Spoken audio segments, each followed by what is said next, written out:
ನಮಸ್ಕಾರ, ನೀವು ನೋಡ್ತಾ ಇದ್ದೀರಾ ರಿಪಬ್ಲಿಕ್ ಕನ್ನಡ. ನಾನು ಅಶ್ವಥ್.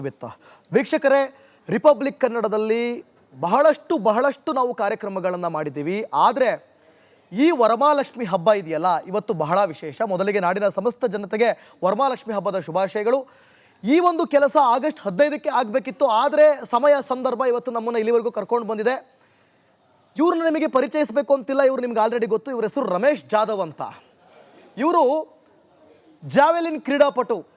ಥೈಲ್ಯಾಂಡ್ಗೆ ಹೋಗಿ ನಮ್ಮ ದೇಶವನ್ನು ಪ್ರತಿನಿಧಿಸುವಂಥ ಕ್ರೀಡಾಪಟು. ಥೈಲ್ಯಾಂಡ್ಗೆ ಹೋಗೋದಕ್ಕೆ ಬಹಳ ಕಷ್ಟ ಇತ್ತು. ಅಂಥ ಸಂದರ್ಭದಲ್ಲಿ ರಿಪಬ್ಲಿಕ್ ಕನ್ನಡ ಇವರನ್ನು ಇಡೀ ಕರ್ನಾಟಕ ರಾಜ್ಯಕ್ಕೆ ಎಕ್ಸ್ಪೋಸ್ ಮಾಡಿ ಅವರ ಕಷ್ಟ, ಅವರ ಪರಿಸ್ಥಿತಿಯನ್ನು ನೀಗಿಸುವಂಥ ಕೆಲಸ ರಿಪಬ್ಲಿಕ್ ಕನ್ನಡ ಮಾಡಿತ್ತು. ಆರ್ಥಿಕವಾಗಿ ಜನರು ಎಲ್ಲರೂ ಕೂಡ ತುಂಬ ಸಪೋರ್ಟ್ ಮಾಡಿದರು. ಅವ್ರನ್ನ ಮೊದಲಿಗೆ ನಾನು ಕಾರ್ಯಕ್ರಮದಲ್ಲಿ ಸ್ವಾಗತ ಮಾಡಿಕೊಳ್ತೇನೆ. ರಮೇಶ್ ಜಾಧವ್ ಅವರೇ, ಕಾರ್ಯಕ್ರಮಕ್ಕೆ ಸ್ವಾಗತ. ಸರ್ ನಮಸ್ಕಾರ. ಇನ್ನೊಬ್ಬ ಪ್ರಮುಖ ವ್ಯಕ್ತಿ, ಪ್ರಮುಖ ಕ್ರೀಡಾಪಟು, ಏಕಲವ್ಯ ಪ್ರಶಸ್ತಿಯನ್ನ ಗೆದ್ದು ಬೀಗಿದವರು, ಕಾಮನ್ವೆಲ್ತ್ ಚಾಂಪಿಯನ್ಶಿಪ್ನಲ್ಲಿ ಗೋಲ್ಡ್ ಮೆಡಲ್ನ ಕೊರಳಿಗೆ ಹಾಕ್ಕೊಂಡು ಇವತ್ತು ರಿಪಬ್ಲಿಕ್ ಕನ್ನಡದ ಮುಂದೆ ಕೂತಿರುವಂಥ ರಾಘವೇಂದ್ರ ಪಿ. ಇವರು ವೀಲ್ ಚೇರ್ ಕತ್ತಿ ವರಸೆಯಲ್ಲಿ ಇವತ್ತು ಚಾಂಪಿಯನ್. ಅವ್ರನ್ನ ನಾವು ವೆಲ್ಕಮ್ ಮಾಡ್ಕೊಳ್ಳೋಣ. ರಾಘವೇಂದ್ರ ಪಿ ಅವರೇ, ಕಾರ್ಯಕ್ರಮಕ್ಕೆ ಸ್ವಾಗತ. ಭಾಳ ಹೆಮ್ಮೆ ಅನಿಸುತ್ತೆ.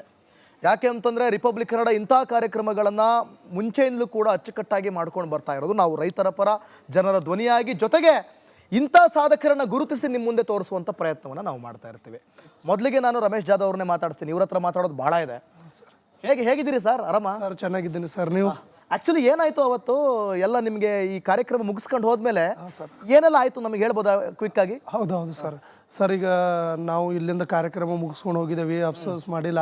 ನಾವೆಲ್ಲ ಹಳ್ಳಿ ಜನಾಂಗ ಅಲ್ಲಿ ಪ್ರತಿಯೊಂದು ಸ್ಕೂಲು ಎಲ್ಲ ಕಡೆ ಕಾರ್ಯಕ್ರಮ ಇಟ್ಕೊಂಡಿದ್ರು ಸರ್. ನಾನು ಅಲ್ಲಿ ಹೋಗಿ ಮಾತಾಡಿದೆ.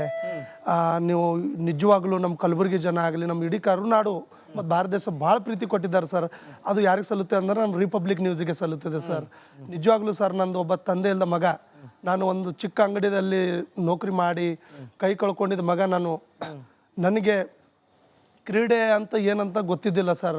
ನಮ್ಮ ಪ್ಯಾರಾಲಿಂಪಿಕ್ಸ್ ಕಮಿಟಿ ಆಫ್ ಇಂಡಿಯಾದ coach Satyanarayan sir, Devkar sir ಆಗಲಿ, ಮಹೇಶ್ ಗೌಡ ಅಂತಿದ್ದಾರೆ ಸರ್ KSPC, ಮತ್ತು ನಮ್ಮ ಸುನಿಲ್ ಅಂತ ರಾಠೋಡ್ ಅವರು, ಮತ್ತು ನಮ್ಮ ರಾಘವೇಂದ್ರ ಸರ್ ಅವರು ಇಲ್ಲಿ ಕೂತ್ಕೊಂಡಿದ್ದಾರಲ್ಲ, ಎಲ್ಲರೂ ಇಂಪ್ರೆಸ್ ಮಾಡಿದ್ದಾರೆ ಸರ್ ನಾನು. ಎಲ್ಲರೂ ಮತ್ತು HM ಗಿರೀಶ್ ಅಂತ ಲಂಡನ್ ಒಲಿಂಪಿಕ್ಸ್ ಸರ್, ಪ್ಯಾರಾಲಿಂಪಿಕ್ಸ್ ಗೊತ್ತಾಯ್ತು. ಬಟ್ ಅವತ್ತಾದ್ಮೇಲೆ ಏನಾಯ್ತು ಅಂತ ನಿಮ್ಗೆ? ಹೌದೌದು, ಯಾವ ಥರ ಜನರ ಪ್ರತಿಕ್ರಿಯೆ? ಖುಷಿ ಆಯಿತು ಸರ್ ನನಗೆ. ಅದಕ್ಕೆ ನಾನು ಅನ್ಕೊಂಡಿದ್ದಿಲ್ಲ ಇವ್ರು ಎಲ್ಲರೂ ಸಹಕಾರ ಹೆಲ್ಪ್ ಮಾಡಿದಾರಂತೆ. ನಾನು ಅಲ್ಲಿ ತನಕ ಹೋಗಿ ಆ ಖುಷಿ ನನಗೆ ಅಲ್ಲಿ ನೆನೆಸ್ಕೊಂಡೆ ಸರ್. ನಾನು ಎಲ್ಲರೂ ಹಳ್ಳಿ ಜನದವ್ರು ಬಂದರು, ನೀವು ಜಾವ್ಲಿಂದ ನಿಮ್ಮ ಮೆಡಲ್ ತೋರಿಸು ಎಲ್ಲ ಮಾಡಿದವರು. ಭಾಳ ಖುಷಿ ಆಯಿತು ಸರ್. ಮತ್ತು ಈಗ ಭೀ ನಮ್ಮ ಕಲಬುರಗಿ ಜನನು ಬಿಡಲ್ಲ ಸರ್.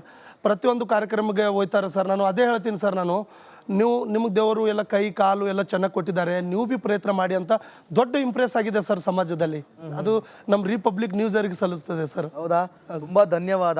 ಇವತ್ತು ಇವರು ಏನು ಮಾಡಿದ್ದಾರೆ ರಮೇಶ್ ಜಾಧವ್ ಅವರು ಅಂತಂದರೆ, ನನಗೆ ಹೇಗೆ ಸಹಾಯ ಆಯಿತು ರಿಪಬ್ಲಿಕ್ ಕನ್ನಡದಿಂದ, ಅದೇ ರೀತಿಯಾಗಿ ಮತ್ತೋರ್ವರಿಗೂ ಆಗಬೇಕು, ಅವರು ಕೂಡ ಎಕ್ಸ್ಪೋಸ್ ಆಗಬೇಕು. ಬರೀ ಗೆದ್ದು ಪದಕವನ್ನು ತಗೊಂಡೋಗಿ ಮನೆ ಗೋಡೆಯಲ್ಲಿ ಹಾಕೊಳ್ಳೋದಲ್ಲ, ಅದನ್ನು ಇವತ್ತು ರಿಪಬ್ಲಿಕ್ ಕನ್ನಡದ ಕ್ಯಾಮ್ರಾ ಮುಂದೆ ಹಾಕೊಂಡು ಕೂತಿದ್ದಾರಲ್ಲ, ನಮ್ಮ ದೇಶದ ಒಬ್ಬ ಪ್ರತಿನಿಧಿ ಅಂತ ಹೇಳಿದ್ರೆ ತಪ್ಪಾಗಲಿಕ್ಕಿಲ್ಲ. ದೇಶವನ್ನು ಪ್ರತಿನಿಧಿಸುವಂಥ ವ್ಯಕ್ತಿ ರಾಘವೇಂದ್ರ ಅವರೇ, ಹೇಗಿದ್ದೀರಿ? ಹೇಗಿದೆ ಬದುಕು?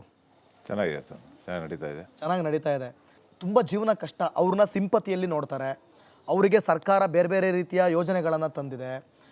ಆದರೆ ಇಲ್ಲ, ನಾನು ಏನಾದರೂ ಒಂದು ಸಾಧನೆ ಮಾಡಲೇಬೇಕು, ಈ ಥರ ಇದ್ರೂ ಕೂಡ ನಾವು ಸಾಧಿಸ್ಬೋದು ಅನ್ನೋದು ನಿಮ್ಮ ತಲೆಗೆ ಹೇಗೆ ಬಂತು, ಯಾಕೆ ಬಂತು? ಸರ್, ನಾನು ಹುಟ್ಟು ಅಂಗವಿಕಲ ಅಲ್ಲ. ಸೊ ನಾನು by birth normal up to 7 yearsವರೆಗೂ. ಓಕೆ. ಆಮೇಲೆ ಒನ್ ಡೇ ನನಗೆ ಐ ಫಿಯರ್ ಜ್ವರ ಬಂತು. ಆ ಐ ಫಿಯರ್ ಜ್ವರ ಬಂದಮೇಲೆ ಡಾಕ್ಟರ್ ಹತ್ರ ನಮ್ಮ ತಂದೆ ಕರ್ಕೊಂಡೋದಾಗ ಈ ಪೆನ್ಸಿಲ್ ಇಂಜೆಕ್ಷನ್ ಬರುತ್ತೆ. ಆ ಪೆನ್ಸಿಲ್ ಇಂಜೆಕ್ಷನ್ ಫಸ್ಟ್ ಡೋಸ್ ಕೊಟ್ಟು ರಿಯಾಕ್ಷನ್ ಆಗಲ್ಲ ಅಂದರೆ ಆಮೇಲೆ ಅದನ್ನು ಪೂರ್ತಿ ಡೋಸ್ ಕೊಡಬೇಕು. ಅವ್ರೇನು ಮಾಡಿದ್ರು, ಐ ಫಿಯರ್ ಜ್ವರಕ್ಕೆ ಒಂದೇ ಸಲ ಅವರು ಫುಲ್ ಇದನ್ನು ತೊಗೊಂಡು ಇಂಜೆಕ್ಟ್ ಮಾಡಿಬಿಟ್ರು. ಸೊ ಅದು ನೈಟ್ ರಿಯಾಕ್ಷನ್ ಆಗಿ ಮಾರ್ನಿಂಗ್ ಸ್ಕೂಲ್ಗೆ ಬಿಡಿಸ್ತಾ ಇದ್ರೆ ನನಗೆ ಕತ್ತು ಅಂದ್ಬಿಟ್ರೆ ಯಾವ ಭಾಗನೂ ಸ್ವಾಧೀನ ಇಲ್ಲ. ಫುಲ್ ಡೆಡ್, ಎಲ್ಲ ಕೈ ಕಾಲು ಎಲ್ಲ ಸ್ವಾಧೀನ ಹೋಗ್ಬಿಟ್ಟು 7 ವರ್ಷ ಇರುವಾಗ. ಸೊ ಅದಾದಮೇಲೆ ನಮ್ಮ ತಂದೆ 1 ವರ್ಷ ನಾನು ಸೆಂಟ್ ಜಾನ್ ಹಾಸ್ಪಿಟಲ್ ಮಂಡಿವಾಳಲ್ಲಿ 1 ವರ್ಷ ಅಡ್ಮಿಟ್ ಆಗಿರ್ತೀನಿ. 1 ವರ್ಷ ನಾನಾ ಥರ ಟ್ರೀಟ್ಮೆಂಟು. ಎಲ್ಲರೂ ನರಕ ಮೇಲೆ ಅಂತಾರೆ, ನನಗೆ ಭೂಲೋಕದಲ್ಲಿ ಅದು ಪರಿಚಯ ಆಗ್ಬಿಡುತ್ತೆ. ಸೊ ಆ ಟ್ರೀಟ್ಮೆಂಟ್ ಎಲ್ಲ 1 year ತೊಗೊಂಡ್ಮೇಲೆ ಎಕ್ಸಸೈಸು, ಮೆಡಿಸಿನ್ಸು, ಟ್ರೀಟ್ಮೆಂಟ್ ತೊಗೊಂಡ್ಮೇಲೆ ಅಪ್ಪರ್ ಬಾಡಿಗೆಲ್ಲ ಸ್ಟ್ರೆಂತ್ ಬಂತು, ಕಾಲು ಬರಲಿಲ್ಲ. ಹಾಗಾಗಿ ನಾನು ಅವಾಗಿಂದನೂ ಅಂಗವಿಕತೆನ ಅನುಭವಿಸ್ಬೇಕಾಗಿತ್ತು. ಅದು ಒಂದು 30 years ಬ್ಯಾಕ್ ಕತೆ ಅದು. ಬಟ್ ಅದಕ್ಕೆ ಸರಿಯಾದ ರೀತಿಯಲ್ಲಿ ಕ್ರಮ ಆಯ್ತಾ? ಇಲ್ಲ, ನಾವು ಕ್ರಮ ತಗೊಳ್ಳಿಲ್ಲ. ಹಿಂಗಾದ್ಮೇಲೆ ಇನ್ನೇನು ಮಾಡೋದನ್ನ ಬಿಟ್ಬಿಟ್ಟು ನಾವು ಬಿಡಬಾರ್ದಾಗಿತ್ತು. ಯಾಕಂದ್ರೆ ನನ್ನಂಥ 100 ಹುಡುಗರಿಗೆ ಅದು ತೊಂದರೆ ಆಗುತ್ತೆ. ನಾವು ಅವತ್ತೇ ಅವನ್ನ ಏನಾದ್ರು ಇದು ಮಾಡ್ಬೇಕಾಯ್ತು, ನಾವು ಏನು ಮಾಡಲಿಲ್ಲ. ಸೊ ತಪ್ಪು ಆಯ್ತು ಅವತ್ತು. ಎಸ್. ಈಗ ಮೇಜರ್ ಆಗಿ ನೋಡಿ ಇವ್ರ ಕತೆ ನೋಡಿ ಹೆಂಗಿದೆ ಅಂತ. ಹುಟ್ಟುತ್ತಲೇ ವಿಕಲಚೇತನರಲ್ಲ ಇವರು ಅಲ್ವಾ? ಹೌದು ಸರ್. ಎಂಥ ಒಂದು ಪರಿಸ್ಥಿತಿ ನೋಡಿ. ಹಿಂಗಾದಾಗ ಹೆಂಗೆ ನಮ್ಮ ವ್ಯವಸ್ಥೆ ಹೆಂಗಿತ್ತು ನೋಡಿ. ಆ ಹೈ ಡೋಸ್ ಇಂಜೆಕ್ಷನ್ ಅವ್ರನ್ನ ಅಂಗವಿಕಲ ಅನ್ನೋ ಒಂದು ಇದಕ್ಕೆ ತಳ್ತು. ಬಟ್ ಆದರೆ ಅವ್ರು ಸುಮ್ಮನೆ ಕೂರ್ಲಿಲ್ಲ. ಆಮೇಲೆ ಏನು ಮಾಡಿದ್ರಿ ಸರ್? ಸರ್ ಚಿಕ್ಕ ವಯಸ್ಸಿಂದ ನನಗೆ ಅದೇನೋ ಕ್ರೀಡೆ ಅಂದರೆ ಭಾಳ ಆಸಕ್ತಿ. ಚಿಕ್ಕ ನಾನು 7 ಇಯರ್ಸ್ ಅಂದ್ರೆ ನಂಗೆ ಆಸಕ್ತಿ ತುಂಬ ಇತ್ತು. ಬಟ್ ನನಗೆ ನನ್ನ ಅಂಗವಿಕಲತೆ ಅಡ್ಡ ಮಾಡ್ತಾಯಿತ್ತು. ಯಾವ ಕ್ರೀಡೆನೂ ನನ್ನ ಕೈಲಿ ಆಡ್ಲಿಕ್ಕೆ ಆಗ್ತಿರಲಿಲ್ಲ. ನನಗೆ ಭಾಳ ನೋವಿತ್ತು. ಎಲ್ಲ ನನ್ನ ಜೊತೆ ಬಾಲ್ಯ ಸ್ನೇಹಿತರೆಲ್ಲ ಆಡುವಾಗ ಯಾವ ಆಟ ಕೂಡ ನನ್ನ ಕೈಲಿ ಆಡೋಕ್ಕಾಗ್ತದೆ, ಯಾಕಂದ್ರೆ ನನ್ನ ಕಾಲು ಸಪೋರ್ಟ್ ಮಾಡ್ತಿರಲಿಲ್ಲ. ಸೊ ಭಾಳ ನೋವಿತ್ತು ಕ್ರೀಡೆ ಆಡೋಕ್ಕಾಗ್ತಾ ಇಲ್ವಲ್ಲ ಅಂತ. ಹಾಗಾಗಿ ನನಗೊಂದು ನನ್ನ ಫ್ರೆಂಡ್ ಒಬ್ಬ ಅವಿ ಅಂತಿದ್ದಾನೆ. ಅವನೊಂದು ಜಿಮ್ ಓಪನ್ ಮಾಡ್ತಾನೆ ಒಂದು 2020 ಅವ್ನು ಜಿಮ್ ಓಪನ್ ಮಾಡಿ ನನಗೆ ಹೇಳ್ತಾನೆ, ಈ ಥರ ನೀನು ಬಾಡಿ ಬಿಲ್ಡಿಂಗ್ ಮಾಡು, ಏನಾದ್ರು ಟ್ರೈ ಮಾಡು ಅಂತ. ನಾನು ಆಗಿಂದ ಸ್ಪೋರ್ಟ್ಸು ಬಾಡಿ ಬಿಲ್ಡಿಂಗಲ್ಲಿ ಫಸ್ಟ್ ಟೈಮ್ ನಾನು ಸಿಲ್ವರ್ ಮೆಡಲ್ ತೊಗೋತೀನಿ. ಅಲ್ಲಿಂದ ನಂದು ಸ್ಪೋರ್ಟ್ಸ್ ಜರ್ನಿ ಸ್ಟಾರ್ಟ್ ಆಗುತ್ತೆ. ಅದಾದಮೇಲೆ 2030 ನಾನು ಅಥ್ಲೆಟಿಕ್ಸ್ ಬರ್ತೀನಿ ಸರ್. ಅಥ್ಲೆಟಿಕ್ಸ್ನಲ್ಲಿ ಯಾವುದು ಸರ್? ಅಥ್ಲೆಟಿಕ್ಸಲ್ಲಿ discus throw shot put. Metre ಎಸಿತಾ ಇದ್ರಿ ಆರಂಭದಲ್ಲಿ? ಸರ್ ಆರಂಭದಲ್ಲಿ ನಾನು ಒಂದು 20-25 ಅಷ್ಟೇ, 20. ಯಾಕಂದ್ರೆ ನನಗೆ ಅಷ್ಟು ನಾಲೆಜ್ ಇರಲಿಲ್ಲ, ಅದ್ರ ಬಗ್ಗೆ ಟ್ರೈನಿಂಗ್ ಇರಲಿಲ್ಲ. ಈಗ 33-34 ಮೀಟರ್ಸು ನಾನು. ಈಗ ಈ ವಿಶೇಷ ಚೇತನರಿಗೆ ಅಂತಾನೆ ಒಂದಷ್ಟು ನಿಯಮ ಇರುತ್ತೆ. ಇಷ್ಟೇ ಮೀಟರ್ ಅಂದ್ರೆ ಈಗ ನಾರ್ಮಲ್ ಪರ್ಸನ್ಸ್ಗೆ ಎಷ್ಟು ಮೀಟರ್ ಲಿಮಿಟ್ ನಿಮಗೆ? ಅದು ಗೆಲ್ಬೇಕಂದ್ರೆ ಎಷ್ಟು ಮೀಟರ್ ಎಸಬೇಕಾಗುತ್ತೆ ಸರ್? ಮಿನಿಮಮ್ ಕ್ವಾಲಿಫೈ ಮಾರ್ಕ್ ಅಂತ ಇಟ್ಟಿರ್ತಾರೆ ನಮಗೆ. ಒಂದೊಂದು ಕ್ಯಾಟಗರಿ ಒಂದೊಂದು ಮೆಜರ್ಮೆಂಟ್ ಇರುತ್ತೆ, ಕ್ವಾಲಿಫೈ ಮಾರ್ಕ್ ಇರುತ್ತೆ. ನಮ್ಗೆ ಒಂದು 15 ಮಿನಿಮಮ್ ಥ್ರೋ ಮಾಡಬೇಕು ಕ್ವಾಲಿಫೈಗೆ. ಅದ್ರ ಮೇಲೆ ಮೆಡಲ್ ವಿನ್ನಿಂಗ್ಗೆ ಯಾರು ಎಷ್ಟು ಎಸಿತಾರೋ, ಯಾವ ಸ್ಟೇಟ್ ಅವ್ರು ಯಾವ ಎಷ್ಟು ಎಸಿತಾರೋ ಅದ್ರ ಮೇಲೆ ನಾವು ಮೆಡಲ್ ಡಿಕ್ಲೇರ್ ಆಗುತ್ತೆ. ಸೊ ನಾನು ಡ್ಯೂಟಿನೂ ಮಾಡಿಕೊಂಡು ನಾನು ಕ್ರೀಡೆಗೆ ಒತ್ತು ಕೊಟ್ಟು ನಾನು ಕಂಟಿನ್ಯೂಸ್ ನ್ಯಾಷನಲ್ ಮೆಡಲಿಸ್ಟ್ 13 ಇಲ್ಲಿವರೆಗೂ ಅಥ್ಲೆಟಿಕ್ಸಲ್ಲಿ ಕಂಟಿನ್ಯೂಸ್ ನ್ಯಾಷನಲ್ ಮೆಡಲಿಸ್ಟ್. ಆಮೇಲೆ ಇವರು ಗೌರ್ಮೆಂಟ್ ಎಂಪ್ಲಾಯಿ ಕೂಡ. ಭಾಳ ಹೆಮ್ಮೆಯ ವಿಚಾರ ಇದು. ಇಷ್ಟೆಲ್ಲ ಮಾಡಿಕೊಂಡು ಸರ್ ಈಗ ನೋಡಿ ನಿಮಗೆ ನೀವು ನಡೆಯುವಾಗ ಕಷ್ಟ ಇದೆ, ನೀವು ವೀಲ್ ಚೇರಲ್ಲೇ ಓಡಾಡೋದಲ್ವಾ? ಹೌದು. ಸೊ ಈಗ ನಿಮಗೆ ಡಿಸ್ಕಸ್ ಥ್ರೋ ಅಂತಂದರೆ ಓಡ್ಕೊಂಡು ಬಂದು ತಿರುಗಿ ಹೆಂಗೆಂಗೋ ಮಾಡಿ ಬೀಸಬೇಕು. ಸೊ ಹೆಂಗೆ ಅದು ಬಲ? ಸರ್ ನಮಗೆ ಪ್ಯಾರಾಲಿಂಪಿಕ್ಸಲ್ಲಿ ವೀಲ್ ಚೇರ್ ಅವ್ರಿಗೆ ಅಂತ ಒಂದು ಸ್ಟ್ಯಾಂಡ್ ಮಾಡಿಸ್ಬೇಕು ಸರ್ ನಾವು, ಸಿಟ್ಟಿಂಗ್ ಸ್ಟ್ಯಾಂಡ್. ಅದು ಮಿನಿಮಮ್ 170 ಸೆಂಟಿಮೀಟರ್ ಇರುತ್ತೆ. ಅದು ಎಲ್ಲರಿಗೂ ಮ್ಯಾಂಡೇಟ್ರಿ. ಸೊ ಅದ್ರ ಮೇಲೆ ನಾವು ಕುತ್ಕೊಂಡು ನಮ್ಮ ಬೆಲ್ಟ್ಸ್ ಎಲ್ಲ ಲಾಕ್ ಮಾಡಿ ನಾವು ಕುತ್ಕೊಂಡೇ ಥ್ರೋ ಮಾಡೋದು ಸರ್. ಸಿಟ್ಟಿಂಗ್ ಕುತ್ಕೊಂಡೇ ಥ್ರೋ ವೀಲ್ ಚೇರ್ ಅಲ್ಲ ಸರ್, ಅದಕ್ಕೆ ಅಂತ ಒಂದು ಸ್ಟೂಲ್ ಸ್ಟ್ಯಾಂಡ್ ಬರುತ್ತೆ. ಅದು ಮಿನಿಮಮ್ ಹೈಟು 170 ಸೆಂಟಿಮೀಟರ್, ಎಲ್ಲರಿಗೂ ಮ್ಯಾಂಡೇಟ್ರಿ. ಆ ಸ್ಟೂಲ್ ಮೇಲೆ ಕೂತು ನಾವು ಥ್ರೋ ಮಾಡಬೇಕು ಸರ್. ಅದು ಲಾಕ್ ಮಾಡಿರ್ತಾರೆ, 4 ಕಡೆ ಲಾಕ್ ಮಾಡ್ತಾರೆ. ಅದಕ್ಕೆ ಲಾಕ್ ಮಾಡಿ ಅದ್ರ ಮೇಲೆ ನಾವು ಬೆಲ್ಟ್ ಗಿಟ್ಟೆಲ್ಲ ಲಾಕ್ ಮಾಡ್ಕೊಂಡು ಕಾಲ್ಗೆ ಥ್ರೋ ಮಾಡ್ತೀವಿ. ಈ ಡಿಸ್ಕಸ್ ಥ್ರೋಲ್ಲಿ ನೀವು ಏನೆಲ್ಲ ಪ್ರಶಸ್ತಿಗಳು ಗೆದ್ದಿದ್ದೀರಿ ಸರ್? ಕಂಟಿನ್ಯೂಸ್ ನಾನು international national continuous medallist sir. National ಅಂತೂ ನಾನು 2013 ಕಂಟಿನ್ಯೂಸ್ ಮೆಡಲಿಸ್ಟು. ನಾನು ಜರ್ಮನಿಲಿ ಮೆಡಲ್ ಮಾಡಿದ್ದೀನಿ, ದುಬೈಲಿ ಮೆಡಲ್ ಮಾಡಿದ್ದೀನಿ. ಎಲ್ಲ ಪ್ರಥಮ ಬಹುಮಾನನೇ? ಹಾಂ, ಎಲ್ಲ ಪ್ರಥಮ ಬಹುಮಾನ. ದುಬೈಲಿ ಗೋಲ್ಡ್ ಆಯಿತು, ಜರ್ಮನಿ ಸಿಲ್ವರ್ ಆಗಿದೆ. ಹೌದು, ಶಾರ್ಜಲ್ಲಿ ಸಿಲ್ವರ್ ಆಗಿದೆ. ಸೊ ಡಿಸ್ಕಸ್ ಥ್ರೋನಲ್ಲಿ ಇದ್ದಂತಹ ಪಿ ರಾಘವೇಂದ್ರ ಅವರು ಸಡನ್ನಾಗಿ ಕತ್ತಿ ವರ್ಷೆ ಕಡೆ ಗಮನ ತೋರಿದ್ದು ಹೇಗೆ? ಯಾಕೆ ನಿಮ್ಗೆ ಕತ್ತಿ ವರ್ಷೆ ಎಲ್ಲಿಂದ ಬಂತು ನಿಮಗೆ ಒಂದು ಕಲಿಕೆ? ಸರ್ ಆ್ಯಕ್ಚುಲಿ ಸೈಮೆಂಟಸಿ ಅಥ್ಲೆಟಿಕ್ಸ್, ಡಿಸ್ಕಸ್, ಫೆನ್ಸಿಂಗ್ ಮಾಡ್ತಾ ಇದೆ. ಬಟ್ ನನ್ನ ಮೇನ್ ಫೋಕಸ್ ಡಿಸ್ಕಸ್ ಇತ್ತು. ಸೊ ನಾನು 3 ಏಷ್ಯನ್ ಗೇಮ್ಸ್ ಆಡಿದ್ದೀನಿ. ಸೊ ಏಷ್ಯನ್ ಗೇಮ್ಸ್ ಕ್ಯಾಂಪಲ್ಲಿ ಇದ್ದಾಗ ನನಗೆ ಶೋಲ್ಡರ್ ಇಂಜುರಿ ಆಗೋಯ್ತು. ವರ್ಕೌಟ್ ಮಾಡೋ ಟೈಮಲ್ಲಿ ಶೋಲ್ಡರ್ ಇಂಜುರಿ ಆದಮೇಲೆ ನಾನು ಡಿಸ್ಕಸ್ನ ಕ್ವಿಟ್ ಮಾಡಬೇಕಾಯ್ತು. ಫೆನ್ಸಿಂಗ್ನ ಕಂಟಿನ್ಯೂ ಮಾಡಿದೆ. ಫೆನ್ಸಿಂಗ್ ಮಾಡುವಾಗಲೂ ಕೂಡ ನಿಮಗೆ ಶೋಲ್ಡರ್ ಮ್ಯಾಟ್ರ್ ಆಗುತ್ತಲ್ಲ? ಇಲ್ಲ, ಡಿಸ್ಕಸ್ ಆದರೆ ನಾವು ಹ್ಯಾಂಡ್ ಬ್ಯಾಕ್ ಮಾಡ್ತೀವಿ. ಸೊ ಫೆನ್ಸಿಂಗ್ ಏನಿದ್ರು ಈ ಮೂಮೆಂಟಲ್ಲೇ ಆಗುತ್ತೆ. ಸೊ ಹಾಗಾಗಿ ನನಗೆ ಇಲ್ಲಿ ಪ್ರೆಷರ್ ಜಾಸ್ತಿ ಬೀಳೋದಿಲ್ಲ. ಬಟ್ ಡಿಸ್ಕಸ್ ನಾವು ಹಿಂದೆ ಬ್ಯಾಕ್ ಹೋಗಿ ಫ್ರಂಟ್ ಬರುತ್ತೆ ಡಿಸ್ಕಸ್ ಥ್ರೋಗೆ. ಸೊ ಅವಾಗ ಶೋಲ್ಡರ್ ಪೇನ್ ಆಗುತ್ತೆ, ಬಲ ಕೊಡೋಕ್ಕಾಗೋದಿಲ್ಲ. ಬಟ್ ಫೆನ್ಸಿಂಗ್ ಇಷ್ಟೇ ಮೂಮೆಂಟಲ್ಲಿ ನಾವು ಮಾಡಬೇಕು. ಸೊ ಹಾಗಾಗಿ ಫೆನ್ಸಿಂಗ್ ನನಗೆ ಕಂಫರ್ಟಬಲ್. ಯೂಶ್ವಲಿ ಎಲ್ಲವೂ ಚೆನ್ನಾಗಿರುವಂಥ ವ್ಯಕ್ತಿಗೆ ಒಬ್ಬ ಗುರು ಬೇಕೇ ಬೇಕು, ಕೋಚ್ ಅಂತ ಇರಲೇಬೇಕು. ಇವತ್ತೊಂದು ಕ್ರಿಕೆಟ್ ತೊಗೊಳ್ಳಿ, ಒಂದು ಕಬಡ್ಡಿ ತೊಗೊಳ್ಳಿ, ಯಾವುದೇ ಇಂಡಿಯನ್ ಗೇಮ್ಸ್, ಏಷ್ಯನ್ ಗೇಮ್ಸ್, ಯಾವುದೇ ಗೇಮ್ಸ್ ಆದರೂ ಅದಕ್ಕೊಬ್ಬ ದ್ರೋಣಾಚಾರ್ಯರಂತ ಗುರು ಬೇಕೇ ಬೇಕು. ಹೌದು. ಸೊ ನಿಮ್ಮ ಗುರುಗಳು ಯಾರು? ಇದನ್ನ ಇಷ್ಟೊಂದು ನಿಮ್ಮನ್ನ ಪಂಟ್ರ ಥರ ರೆಡಿ ಮಾಡ್ಬೇಕಂದ್ರೆ ಯಾರಿದ್ರು ನಿಮ್ಮ ಹಿಂದೆ? ಸರ್ ನಾನು ಇಷ್ಟು ಪ್ಯಾರಾಲಿಂಪಿಕ್ಸಲ್ಲಿ ಈ ಮಟ್ಟಕ್ಕೆ ಬೆಳೆದಕ್ಕೆ ಕಾರಣ ನಮ್ಮ PCIನ ಸತ್ಯನಾರಾಯಣ್ ಅಂತ ಚೀಫ್ ಕೋಚ್ ಅವರು. ಅವರ ಒಂದು ಪ್ರೋತ್ಸಾಹ, ಬೆಂಬಲ ಅವ್ರು ಕೊಟ್ಟಿದ್ದಿಂದಲೇ ನಾವು ಈ ಮಟ್ಟಕ್ಕೆ ಬಂದಿದ್ದು. ಹಾಗಾಗಿ ಡಿಸ್ಕಸ್ ಥ್ರೋಗೆ ನನಗೆ ಸಾಯಿಲಿ ಅವರು, ಸುರ್ಜಿತ್ ಸಿಂಗ್ ಅಂತಿದ್ದಾರೆ, ಅವ್ರನ್ನ ಸಜೆಸ್ಟ್ ಮಾಡಿದ್ರು ನಮ್ಮ ಸತ್ಯನಾರಾಯಣ್ ಸರ್. ಸೊ ಅವ್ರ ಅಂಡರಲ್ಲಿ ಟ್ರೈನ್ ಮಾಡಿದೆ. ಸೊ ಒಂದು 12 ಇಯರ್ಸ್ ಅವ್ರ ಜೊತೆ ಟ್ರೈನ್ ಮಾಡಿ ಅಥ್ಲೆಟಿಕ್ಸಲ್ಲಿ ಕಂಟಿನ್ಯೂಸ್ ಮೆಡಲ್ ಮಾಡಿದ್ವಿ. ಬಟ್ ಇದಕ್ಕೆಲ್ಲ ಮುಖ್ಯ ಕಾರಣ ನಮ್ಮ PCI ಸಂಸ್ಥೆಯ ಎಲ್ಲ ಮೆಂಬರ್ಸ್ಗಳು, ಹಾಗೂ ಮುಖ್ಯ ಕಾರಣ ನಮ್ಮ ಸತ್ಯನಾರಾಯಣ್ ಸರ್. ನನ್ನಂಥ ನೂರಾರು ಕ್ರೀಡಾಪಟುಗಳನ್ನ ಹುಟ್ಟಾಕಿದ್ದಾರೆ, ಬೆಳೆಸಿದ್ದಾರೆ. ಒಲಿಂಪಿಕ್ಗಳಲ್ಲಿ ಮೆಡಲ್ ಮಾಡಿಸಿದ್ದಾರೆ, ಏಷ್ಯನ್ ಗೇಮ್ಸಲ್ಲಿ ಮೆಡಲ್ ಮಾಡಿಸಿದ್ದಾರೆ. ನಮ್ಮ ಕರ್ನಾಟಕಕ್ಕೆ ಮತ್ತು ನಮ್ಮ ದೇಶಕ್ಕೆ ಹೆಮ್ಮೆ ತರುವಂಥ ಕೆಲಸ ಅವರಿಂದ ಆಗಿದೆ ಸರ್. ಇವತ್ತು ನಾವೆಲ್ಲ ಬೆಳೆದಿದ್ದೀವಿ ಅಂದರೆ ಅವರ ಆಶೀರ್ವಾದ. ಓಕೆ, ಈಗ ಕತ್ತಿ ವರಸೆಯಲ್ಲಿ ನೀವು ಪಡೆದುಕೊಂಡಂಥ ಬಹುಮಾನಗಳೇನೇನು? ಸರ್ ಕಂಟಿನ್ಯೂಸ್ ನಾನು 2013 ಫೆನ್ಸಿಂಗಲ್ಲಿ ನ್ಯಾಷನಲ್ಸಲ್ಲಿ ಜಾಸ್ತಿ ಮಾಡ್ಕೊಂಬಂದಿನಿ ಫೆನ್ಸಿಂಗು. ಬಟ್ ಇತ್ತೀಚೆಗೆ ನಾನು ಲಂಡನ್ ಕಾಮನ್ವೆಲ್ತಲ್ಲೂ ನಾನು 2022 ಲಂಡನಲ್ಲಿ ನಡೀತು. ಅಲ್ಲೂ ಸಿಂಗಲ್ಸಲ್ಲಿ ನಾನು ಸಿಲ್ವರ್ ಮೆಡಲು, ಗ್ರೂಪಲ್ಲೂ ಸಿಲ್ವರ್ ಮೆಡಲ್ ಆಗಿತ್ತು. ಇದು 4 years ಒನ್ಸ್ ನಡೆಯೋದು ಕಾಮನ್ವೆಲ್ತ್ ಚಾಂಪಿಯನ್ಶಿಪ್ಪು. ಸೊ ಈಗ 26 ನಡೀತು. ಇದಕ್ಕೂ ನಮ್ಮ ಸತ್ಯನಾರಾಯಣ್ ಸರ್ ತುಂಬ ಅವರ ಒಂದು ಪರ್ಸ್ನಲ್ ಇದರಿಂದ ನನಗೆ ಸಹಾಯ ಮಾಡಿ ಈ ಕಾಂಪಿಟೇಷನ್ ಕಳಿಸಿ ಇಲ್ಲಿ ಗೋಲ್ಡ್ ಮೆಡಲ್ ಬರೋ ಥರ ನನಗೆ ಪ್ರೋತ್ಸಾಹ ಕೊಟ್ಟಿದ್ದಾರೆ. ಯಾರು ನಿಮ್ಮ ಅಪೋಸಿಟ್ ಯಾರು ಇದ್ರು ಸರ್? ನೈಜೀರಿಯಾ, ಆಸ್ಟ್ರೇಲಿಯಾ, ಕೆನಡಾ, ಸುಮಾರು ಕಂಟ್ರಿಗಳಿದ್ದು. ಹೇಗಿತ್ತು ನೀವು ಫೈನಲ್ ಲೆವೆಲ್ಗೆ ಹೋಗೋಕ್ಕೆ? ಏನೆಲ್ಲ ಆಯ್ಕೆಗಳಿತ್ತು, ಏನೆಲ್ಲ ಸವಾಲುಗಳಿತ್ತು ಯಾವ ಫೈನಲ್ ಆಟ ಆಡೋದಕ್ಕೆ? ಸರ್ ತುಂಬ ಟಫ್ ಇರುತ್ತೆ ಸರ್. ಫೆನ್ಸಿಂಗು ಬೇರೆ ಈವೆಂಟ್ಗಳ ಥರ ಅಷ್ಟು ಈಸಿ, ಯಾಕಂದ್ರೆ ನಾವೆಲ್ಲ ವೇರ್ ಮಾಡಬೇಕು, ಮಾಸ್ಕು, ಗ್ಲೌಸು, ವೆಪನ್ಸು. ಆಮೇಲೆ ನಮಗೆಲ್ಲ ಅಲ್ಲಿ ಮುಂಚೆನೇ 1 day ಬಿಫೋರ್ ವೆಪನ್ ಚೆಕಿಂಗ್ ಇರುತ್ತೆ. ಸೊ ಅದರೊಟ್ಟಿಗೆ ಕಾಂಪಿಟೇಷನ್ಸ್ ತುಂಬ ಟಫ್ ಇರುತ್ತೆ. ವೀಲ್ ಚೇರು ನೀವು ನೋಡ್ದಂಗೆ ಕಾಮನ್ವೆಲ್ತ್ ಕಂಟ್ರೀಸ್ ತುಂಬ ಅವರು ಪ್ರಬಲರು. ಕರೆಕ್ಟ್. ಸೊ ಅವ್ರನ್ನ ಬೀಟ್ ಮಾಡಬೇಕು. ನಾವಿಲ್ಲಿ ಹೆಚ್ಚಿನ ತರಬೇತಿ ಮಾಡಿರಬೇಕು. ನಾವು ಕಂಟಿನ್ಯೂಸ್ ಪ್ರಾಕ್ಟೀಸ್ ಮಾಡಿ ಫೇಸ್ ಮಾಡಿ ಮೆಡಲ್ ಮಾಡಿದ್ವಿ ಸರ್. ಈಗ ನೀವು ಕೊರಳಿಗೆ ಹಾಕೊಂಡಿರುವಂಥ ಮೆಡಲ್, ಹೌದು. ಸೊ ಅದು ಗೋಲ್ಡ್ ಮೆಡಲ್. ಖಂಡಿತ. ಅದನ್ನ ಇಟ್ಕೊಂಡು ಏನು ಹೇಳೋದಕ್ಕೆ ಬಯಸ್ತೀರಾ? ನಾನು ಯಾಕೆ ಈ ಪ್ರಶ್ನೆಗಳನ್ನೆಲ್ಲ ಕೇಳಿದೆ ರಮೇಶ್ ಅವರೇ, ಕಂಪ್ಲೀಟಾಗಿ ಅವರ ವಿಶೇಷ ಚೇತನತೆ ಅದು ಹೇಗಾಯಿತು ಅನ್ನೋದ್ರಿಂದ ಹಿಡಿದು ಇವತ್ತು ಗೋಲ್ಡ್ ಮೆಡಲ್ವರೆಗೂ ಪ್ರಶ್ನೆಗಳನ್ನ ಕೇಳಿದೆ. ಅವ್ರ ಲೈಫ್ ಕ್ವಿಕ್ಕಾಗಿ ಅದು ಹೇಳ್ತಾ ಹೋದ್ರು. ಯಾಕೆ ಅದನ್ನು ನಾವು ಕೇಳಿದ್ವಿ ಅಂದರೆ, ಒಂದು ಪ್ರತಿಯೊಬ್ಬರಿಗೂ ಇನ್ಸ್ಪಿರೇಷನ್ ಆಗಲಿ ಅಂತ. ನನ್ನ ಬದುಕು ಹಿಂಗಿದೆ, ಹಿಂಗೆ ಆಗ್ಬಿಟ್ಟಿದ್ದೀನಿ ಅಂತ ಹೇಳಿ ಮನೇಲಿ ಕೂರೋದಲ್ಲ.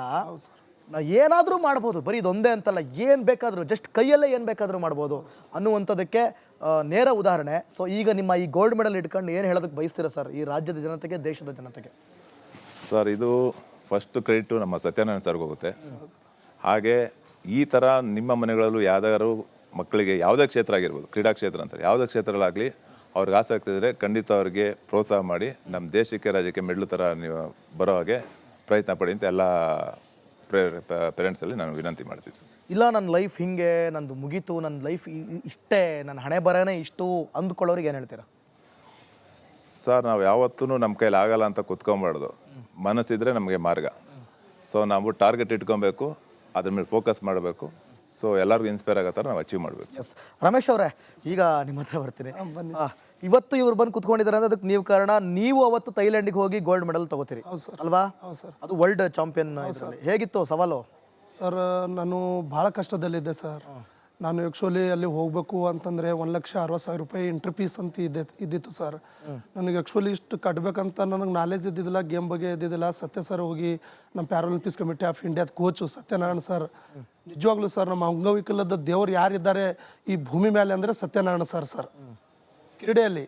ಮತ್ತು ನಮ್ಮ ಸೋಷಿಯಲ್ ಮೀಡಿಯಾದಲ್ಲಿ ನನ್ನ ದೇವ್ರು ಯಾರಿದ್ದಾರೆ, ನಮ್ಮ ರಿಪಬ್ಲಿಕ್ ನ್ಯೂಸ್. ನಿಜವಾಗ್ಲೂ ಸರ್ ನಾನು ಹೃದಯದಿಂದ ಹೇಳ್ತಾ ಇದ್ದೀನಿ ಸರ್. ನಾನು ಅಂಗವಿಕಲ ಇದ್ದೀನಿ. ನಾನು ಪ್ರತಿಯೊಂದು ಗೇಮಲ್ಲಿ ಸಣ್ಣ ಹಿಡ್ದೆ ಆಡ್ತಿದ್ದೆ ಸರ್. ಆದರೆ ಅಂಗವಿಕಲದ ಸ್ಪೋರ್ಟ್ಸ್ ಇದೆ ಅಂತ ನನಗೆ ಗೊತ್ತಿದ್ದಿಲ್ಲ. ಅದಕ್ಕೆ ಸುನಿಲ್ ಅಂತ ನಮ್ಮ ಬ್ರದರ್ ಇದ್ದಾರೆ ಸರ್, ಸುನಿಲ್ ರಾಠೋಡ್ ಅಂತ, ಅವ್ರು ಕರ್ಕೊಂಡು ಬಂದು ಸತ್ಯ ಸರ್ಗೆ ಭೇಟಿ ಮಾಡಿಸ್ತಾರೆ. ನಾನು ನಿಜವಾಗ್ಲೂ ಸರ್ ಅವ್ರು ಒಂದೇ ಮಾತು ಹೇಳಿದ್ರು, ಸರ್ ನಾ ಬಂದು ಹಳ್ಳಿಲಿಂದ ಒಂದು ತಾಂಡಲಿಂದ ಅಂತ ನಮ್ದು ಚಿಕ್ಕನಿಂಗ್ದಳು ಇದೆ ಸರ್, ಗುಲ್ಬರ್ಗ ಜಿಲ್ಲೆ ಚಿಂಚೋಳಿ ತಾಲೂಕು. ನಾವೊಂದು ಹಳ್ಳಿಯಲ್ಲಿ ಬೆಳೆದೀನಿ ಸರ್. ನಮ್ಮ ಮಮ್ಮಿ ಕಡ್ಗಿ ಮಾರಿ ಈಗ ಬಿ ಸದಿ ಕಳ್ಳಕ್ಕೆ ಹೋಗ್ತಾರೆ ಸರ್. ನಾವು ಭಾಳ ಬಡತನದಿಂದ, ನಮ್ಮ ತಂದೆ ಇಲ್ಲ. ಆದರೆ ಸರ್ ಅವ್ರಿಗೆ ನಾವು ಒಂದೇ ಮಾತು ಹೇಳಿದೆ, ಹುಚ್ಚ ನೀನು ನನ್ನ ಮಗ ಇಲ್ಲ, ನಮ್ಮ ತಂದೆ ಹೆಸರು ಬಿ ನಾರಾಯಣ ಇದೆ ಸರ್. ನಿನ್ನ ಮಗ ಇಲ್ಲ, ನಿನ್ಗೆ ಎಷ್ಟೋ ಮಕ್ಕಳಿಗೆ ನಾನು ಪರ್ಸನಲ್ ಆಗಿ ಹೆಲ್ಪ್ ಮಾಡಿದ್ದೀನಿ, ನಿನಗೆ ನಾ ಹೆಲ್ಪ್ ಮಾಡಿಲ್ಲ ಏನೋ ಅಂತಂದರು. ಅವಾಗೆ ಹೋಗಿ ಸರ್ ನ್ಯಾಷನಲ್ ಸೆಲೆಕ್ಷನ್, ಸ್ಟೇಟ್ ನಡೀತು, ನ್ಯಾಷನಲ್ ನಡೀತು. ನನ್ನ ಪಾಸ್ಪೋರ್ಟ್ ತಗೊಳ್ಳೋದು ಪರ್ಸನಲ್ ದುಡ್ಡಲ್ಲಿ. ಈಗ ರಾಘು ಸರ್ ಅವ್ರು ಹೇಳಿದವರಲ್ಲ, ಪರ್ಸನಲ್ ದುಡ್ಡಲ್ಲಿ ಹೆಲ್ಪ್ ಮಾಡಿ. ಮತ್ತು ನಿಮಗೆ ಭೀ ಹೇಳಿದವರು ಸರ್, ಇಂಥ ಹುಡುಗ ಇದ್ದಾರೆ ಅವರಿಗೆ ಸಹಾಯ ಮಾಡಿ ಅಂದಾಗ ನಮ್ಮ ರಿಪಬ್ಲಿಕ್ ನ್ಯೂಸ್ ಅವ್ರ ಪಟ್ನೆ ಹಿಡಿದು ನನಗೆ ನಿಜವಾಗ್ಲೂ ಸರ್ ಒಂದು 5-6 ಲಕ್ಷ ರೂಪಾಯಿ ಮಾಡಿ ನನಗೆ ಈ ಮಟ್ಟದಲ್ಲಿ ಕಳಿಸಿದ್ರ ಅಂತಂದರೆ ನಾನು ನಿಜವಾಗ್ಲೂ ನನ್ನ ಸಾಹಿತ್ಯ ಋಣ ತೀರಿಸಲ್ಲ ಸರ್. ರಮೇಶ್ ಅವರೇ, ನಾವು ನಮ್ಮ ಕರ್ತವ್ಯವನ್ನ ಮಾಡಿದ್ದೀವಿ, ಆದ್ರೆ ನಿಮಗೆ ಸಹಾಯ ಮಾಡಿದ್ದು ರಿಪಬ್ಲಿಕ್ ಕನ್ನಡದ ವೀಕ್ಷಕರು. ಹೌದು ಸರ್, ಅವರಿಗೂ ಕೂಡ ನೀವು ಧನ್ಯವಾದ ಹೇಳ್ತೀನಿ ಸರ್. ನಮ್ಮ ಕನ್ನಡಿಗೋಸ್ಕರ ನಾವು ಭೀ ಸಮಾಜದಲ್ಲಿ ಏನೋ ಮಾಡ್ಬೇಕಂತ ಅನ್ಕೊಂಡಿದ್ದೀನಿ ಸರ್. ನಿಜವಾಗ್ಲೂ ಸರ್ ಅವತ್ತು ಲೈವ್ ಟೈಮಿಗೆ ಒಂದು ಪೇಷಂಟ್ ಫೋನ್ ಮಾಡ್ತಾರೆ ಸರ್. ನಾನು ಅವಾಗೆ ಹೇಳಿದ್ದೇನೆ, ರಮೇಶ್ ಅವರೇ ನಾನು ಪೇಷಂಟ್ ಆಗಿ ಒಬ್ಬ ಕಿಡ್ನಿ ಫೇಲರ್ ಸರ್, ಮಂಡ್ಯಲಿಂದ ಏನೋ, ನಾನು ಬೆಡ್ಡಲ್ಲಿ ಮಲ್ಕೊಂಡಿದ್ದೀನಿ, ಆದರೆ ನೀವು 100% ಹೋಗಿ ಅಲ್ಲಿ ಮೆಡಲ್ ತೊಗೊಂಡು ಬನ್ನಿ ಅಂತಂದೆ. ನಾನು ಮೆಡಲ್ ಹೊಡ್ಕೊಂಡು ಬಂದ ಮೇಲೆ ಭೀ ಇಲ್ಲಿ ಒಂದು ಸ್ಟುಡಿಯೋ ಬಂದೆ ಸರ್. ಎಷ್ಟು ಮಂದಿ ಪ್ರೀತಿ ಕೊಟ್ಟರು ಸರ್. ಆ ಪ್ರೀತಿ ನಾವು 10 ಜನ್ಮದಲ್ಲಿ ಕೂಡ ನಾನು ಆ ಋಣ ತೀರಿಸ್ಲಕ್ಕಾಗಲ್ಲ. ನಿಜವಾಗ್ಲೂ ಸರ್ ಅದೇ ರೀ ಕರ್ನಾಟಕ ಜನರ ಮನಸ್ಸಿನ ವಿಶೇಷತೆನೇ ಅದು. ಹೌದು ಸರ್. ಒಬ್ಬ ವ್ಯಕ್ತಿಯ ಸಾಧನೆ ನೋಡಿದಾಗ ಅವರು ಕರಗಿ ಹಣ ಸಹಾಯ ಮಾಡಬೇಕು, ಧನ ಸಹಾಯ ಮಾಡಬೇಕು ಅಂತ ಮುಂದೆ ಬರ್ತಾರಲ್ಲ, ಅದೇ ಜನರ ಪ್ರೀತಿ ಅಂತ ಹೇಳುವಂಥದ್ದು. ಈಗ ನಾನು ಈಗ ನಿಮಗೆ ಹಣ ಸಹಾಯ ಆಯ್ತು, ಜನರಿಂದ ಆಯ್ತು ಹಣ ಸಹಾಯ. ಈಗ ನೀವು ಗೆದ್ರಿ, ಸರ್. ಗೆದ್ದಿದ್ದಕ್ಕೆ ಸರ್ಕಾರದಿಂದ ಏನಾದರೂ ನಿಮಗೆ ಪ್ರೈಸ್ ಮನಿ ಅನ್ನುವಂಥದ್ದು, ಈಗ ಗೋಲ್ಡ್ ಮೆಡಲ್ ನಿಮ್ಮ ಹೆಸರನ್ನ ಪ್ರತಿನಿಧಿಸುತ್ತದೆ. ಆದರೆ ನಿಮ್ಮ ಬದುಕಿಗೆ ಏನು ಲಾಭ ಇದೆ, ಅಥವಾ ನಿಮ್ಮ ಬದುಕಲ್ಲಿ ಏನು ನಾನು ಇದನ್ನು ಮಾಡ್ಕೊಂಡೋದ್ರೆ ನನ್ನ ಆರ್ಥಿಕವಾಗಿಯೂ ನನ್ನ ಬದುಕು ಚೆನ್ನಾಗಿರುತ್ತೆ ಅನ್ನೋದಕ್ಕೆ ಏನಿದೆ? ಹೌದು ಸರ್. ಈಗ ನಮ್ಮ ಮೊನ್ನೆ ಅಣ್ಣವ್ರು ಮೆಡಲ್ ಹೊಡೆದವಾಗ ನಮ್ಮ ಸತ್ಯ ಸರ್ ಅವರಿಗೆ ಎಲ್ಲರೂ ಕ್ರೀಡಾಪಟುಗಳು ಭೇಟಿ ಆದರು. ಸರ್ ಪರ್ಸನಲ್ ದುಡ್ಡಲ್ಲಿ ಎಷ್ಟಂತ ಸಹಾಯ ಮಾಡ್ತೀರಾ ಸರ್, ನಮಗೆ ನಗದು ಪುರಸ್ಕಾರ ಇದೆ ಅಂತ. ನಮ್ಮ SC ಅಲ್ಲಿ ಮೆಡಲ್ ಹೊಡೆದ್ರೆ ಒಂದು 5 ಲಕ್ಷ ಇದೆ ಸರ್. ಅದಕ್ಕೆ ಈಗ ಎಲ್ಲ ಮಾನ್ಯ ನಮ್ಮ ಕ್ರೀಡಾ ಸಚಿವರಾದ ಪರಮೇಶ್ವರ್ ಅವ್ರಿಗೆ ಭೀ ಕೂಡ ಮೊನ್ನೆ ಭೇಟಿಯಾಗಿ ಎಲ್ಲ ಮನವಿ ಕೊಟ್ಟಿದ್ದಾರೆ ಸರ್. ಯೂತ್ ಸರ್ವಿಸ್ ಅದವ್ರು ಭೀ ಪಾಪ ಎಲ್ಲರೂ ಸ್ಟಾಫ್ದವ್ರು ಒಳ್ಳೆ ಕೆಲಸ ಮಾಡ್ತಾ ಇದ್ದಾರೆ. ಅವ್ರಿಗೆ ನಾನು ಧನ್ಯವಾದ ಹೇಳ್ತೀನಿ. ಅವ್ರ ಆಶೀರ್ವಾದದಿಂದ ಈಗ ಮಾಡ್ಕೊಡ್ತೀನಿ ಅಂತ ಹೇಳಿದ್ದಾರೆ ಸರ್. ರಾಘವೇಂದ್ರ ಅವರೇ, ಈ ಬೇರೆ ರಾಜ್ಯಗಳಲ್ಲೆಲ್ಲ ಹೆಂಗೆ, ಅಲ್ಲಿ ಇದಾರ ಈ ತರ ಕ್ರೀಡಾಪಟುಗಳೆಲ್ಲ ಇದ್ದಾರೆ ಅಲ್ವಾ? ಅವರೆಲ್ಲ ಚಾಂಪಿಯನ್ ಆದ್ರೆ ಅಥವಾ ಅವರೆಲ್ಲ ಗೆದ್ರೆ ಏನ್ ಪ್ರೈಸ್ ಮನಿ ಸಿಗ್ಬೋದು ಅವರಿಗೆಲ್ಲ? ಸರ್ ಹೊರಗಡೆ ಇದೆ ಕಾಮನ್ವೆಲ್ತ್ ಮೆಡಲ್ಗೆ 15 lakh, 10 lakh, 7 lakh prize money prize ಇದ್ರೆ 15 ಲಕ್ಷ, 20 ಲಕ್ಷ, 15, 10, 7. ಕೆಲವೊಂದು ರಾಜ್ಯದಲ್ಲಿ 10 ಲಕ್ಷ, 7 ಲಕ್ಷ, 5 ಲಕ್ಷ, ಈ ತರ ಬೇರೆ ಬೇರೆ ರಾಜ್ಯ. ಕರ್ನಾಟಕದಲ್ಲಿ ಈಗ ಗೆದ್ದಿರೋರಿಗೆ ಸದ್ಯಕ್ಕೆ ಇದೆಯಾ ಏನಾದ್ರು ಪ್ರೈಸ್ ಮನಿ? ಪ್ರೆಸೆಂಟ್ ಏನಾದ್ರು ಇದೆಯಾ? ಪ್ರೆಸೆಂಟ್ ಇಲ್ಲ ಸರ್, ನಾವು ರಿಕ್ವೆಸ್ಟ್ ಮಾಡ್ತಾ ಇಲ್ಲ. ಇಲ್ಲ, ಪ್ರೆಸೆಂಟ್ ಇಲ್ಲ. ಹೌದು, ಇಲ್ಲ ಸರ್, ಏನು ಇಲ್ಲ.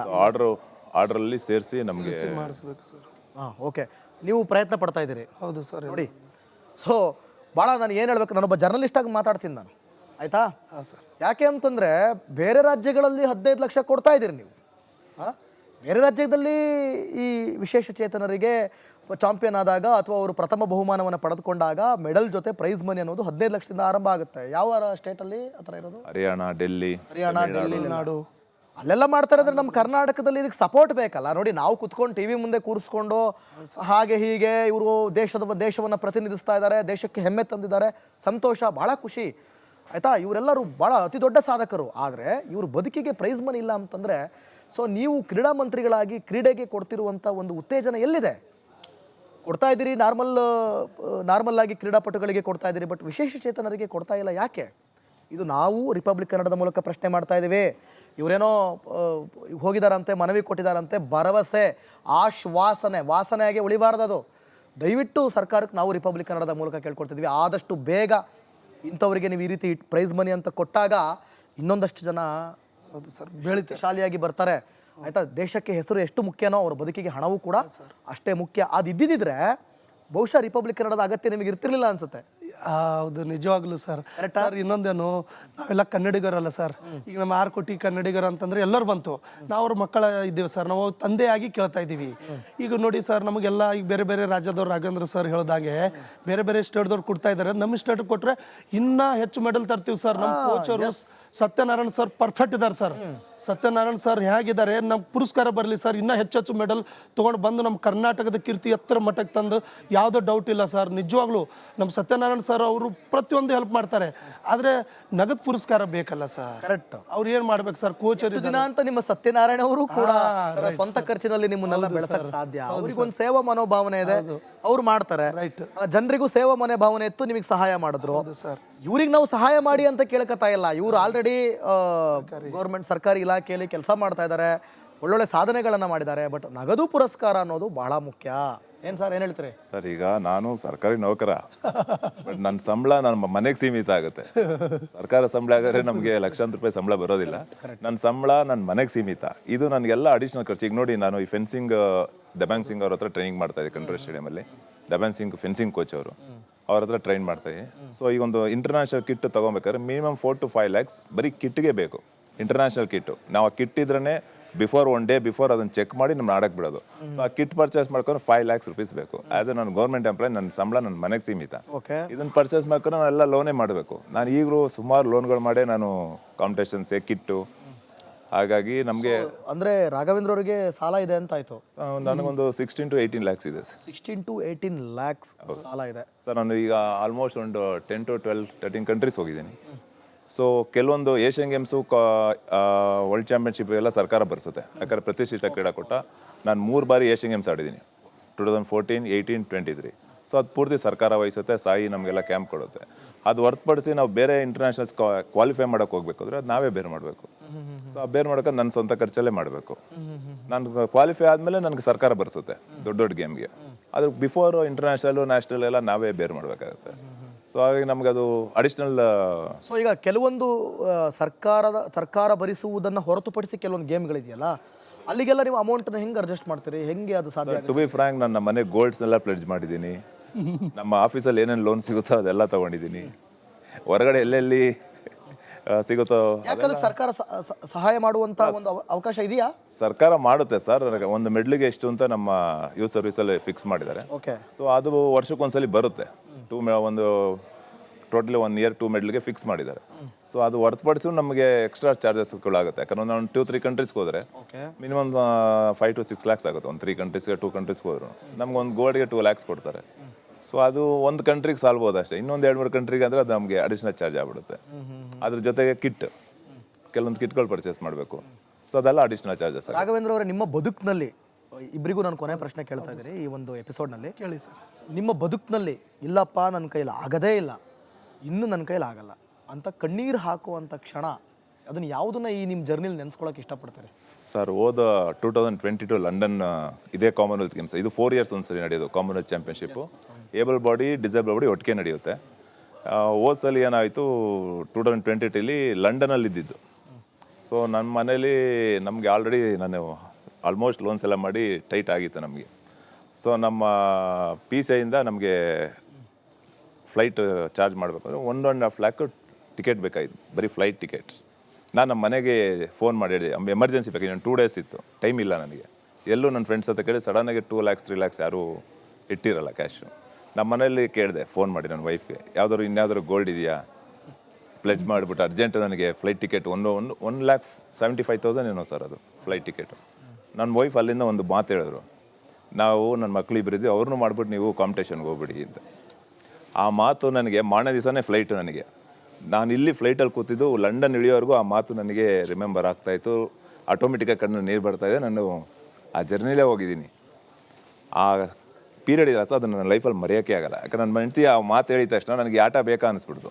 ನಾನು ಯಾಕೆ ಹೋಗಬೇಕು, ಬೇಡ ಕ್ವಿಟ್ ಮಾಡಿಬಿಡೋಣ ಅಂತ ಆ ಟೈಮಲ್ಲಿ ಆ ಫೀಲ್ ಆಗಿತ್ತು ನನಗೆ. ಅಲ್ಲ, ಅವರು ಸಪೋರ್ಟಿವ್ ಆಗಿ ನಿಂತಿದ್ದಾರೆ ನಿಮ್ಮ ಜೊತೆ? ಸಪೋರ್ಟಾಗಿ ನಿಂತಿರು. ಬಟ್ ಏನಂದ್ರೆ ನಾನು ಜಾಸ್ತಿ ನಮ್ಮ ಸಂಪಾದನೆಗಿಂತ ಜಾಸ್ತಿ ಖರ್ಚು ಮಾಡಿದಾಗ ಯಾವುದೇ ಮನೆಗಳಾದರೂ ಬೇಡ ಆಟ ಕ್ವಿಟ್ ಮಾಡಿ ಅಂತಲೇ ನನಗೆ ರಿಕ್ವೆಸ್ಟ್ ಮಾಡೋರು.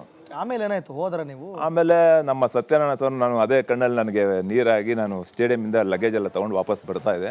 ನಮ್ಮ ಸತ್ಯ ಸರ್ಗೆ ಯಾರೋ ಇನ್ಫಾರ್ಮ್ ಮಾಡಿದ್ರು, ಹಾಗೂ ಈ ಥರ ಬೇಜಾರಿಗೆ ಮನೆಗೆ ಹೋಗ್ತಾಯಿನೆ ಅಂತ. ಇಮ್ಮಿಡಿಯೇಟಾಗಿ ನಮ್ಮ ಸತ್ಯ ಸರ್ ಕಾಲ್ ಮಾಡಿ, ನಾನು ನಿನಗೆ ಇಮ್ಮಿಡಿಯೇಟಾಗಿ ಇದನ್ನು ಬರೆಸ್ತೀನಿ ಅಂದ್ಬಿಟ್ಟು ಅವ್ರ ಕೈಯಿಂದ 1,75,000 ಫ್ಲೈಟ್ ಟಿಕೆಟ್ ಕೊಟ್ಟು. ನಿಮ್ಮ ಪತ್ನಿ ನಿಮಗೆ ಸಾರಿ ಕೇಳಿದ್ರ? ಬಂದ ಮೇಲೆ ಕೇಳಿದ್ರು. ಹೋಗ್ಬೇಕಾದ್ರೆ ಅದು ಅದೇ ಕೋಪದಲ್ಲೇ ಇದ್ದರು. ನನಗೆ ಅದೇ ಮೈಂಡಲ್ಲಿ ಅದೇ ರಿಮೆಂಬರ್ ಆಗ್ತದೆ. ನಾನು ಫ್ಲೈಟಲ್ಲಿ ನಿದ್ರೆನೇ ಮಾಡಲಿಲ್ಲ, ಹಿಂಗೆ ಮಾಗೋಯ್ತಲ್ಲ ಲೈಫು ಅಂತ ಅದೇ ಯೋಚನೆ ಆಯಿತು. ಎಸ್, ನಿಮ್ಮ ಲೈಫಲ್ಲೇ ನೀವು ಒಂದು ಥೈಲ್ಯಾಂಡ್ಗೆಲ್ಲ ಹೋಗಿ ಇವತ್ತು ಅಚೀವ್ ಮಾಡಿದ್ದೀರಾ.